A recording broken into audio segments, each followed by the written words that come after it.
শনিবার দুপুর লন্ডনের আকাশে তখন প্রখর রোদ, কিন্তু সেই তীব্র গরমকে উপেক্ষা করে পার্লামেন্ট স্কয়ারে জড়ো হয়ে গাজার পাশে দাঁড়িয়েছেন হাজার হাজার মানুষ। তাদের বজ্রকণ্ঠে ধ্বনিত হচ্ছিল গাজার মানুষদের রক্ষা করার জন্য স্লোগান। কিন্তু কয়েক ঘন্টার মধ্যেই সেই দৃশ্য বদলে যায়। প্রতিবাদের জায়গা দখল করে নেয় পুলিশের ভ্যান, আর বাড়তে থাকে হাতকড়ার শব্দ। যুক্তরাজ্যের ফিলিস্তিনপন্থী সংগঠন প্যালেস্টাইন অ্যাকশনকে সন্ত্রাসী ঘোষণা করার প্রতিবাদে হাজারো মানুষ রাজপথে নেমে আসে, আর সেই সমাবেশ ভেঙে দিতে অভিযান চালায় মেট্রোপলিটন পুলিশ। কেবলমাত্র গাজার পক্ষে সমর্থন জানানোর অভিযোগেই সেখানে ইতোমধ্যে 522 জনকে গ্রেফতারও করে পুলিশ। এক বিক্ষোভকারী বলেন, আমি শুধু একটা কাগজের টুকরো ধরে আছি, এটা সন্ত্রাসবাদ হতে পারে না, বরং 20 লাখ মানুষকে অনাহারে রাখাই প্রকৃত সন্ত্রাস।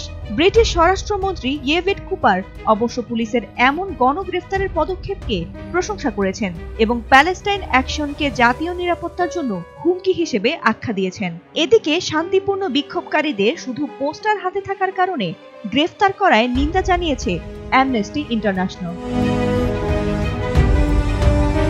তাদের মতে এটি মত প্রকাশ ও শান্তিপূর্ণ সমাবেশের অধিকারের বিষয়ে যুক্তরাজ্যের আন্তর্জাতিক বাধ্যবাধকতার লঙ্ঘন। অ্যামনেস্টি ইন্টারন্যাশনাল যুক্তরাজ্যের প্রধান নির্বাহী সাচা দেশমুখ বলেছেন, এই গ্রেফতারি প্রমাণ করছে যে যুক্তরাজ্যের সন্ত্রাস বিরোধী আইন অস্পষ্ট ও মত প্রকাশের স্বাধীনতার জন্য ভয়াবহ হুমকি।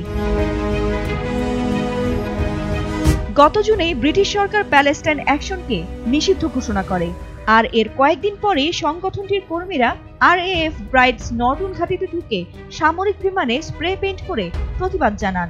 আইন অনুযায়ী এখন এ সংগঠনের সদস্য হওয়া কিংবা প্রকাশের সমর্থন জানানো এমনই অপরাধ যার সর্বোচ্চ শাস্তি 14 বছরের কারাদণ্ড।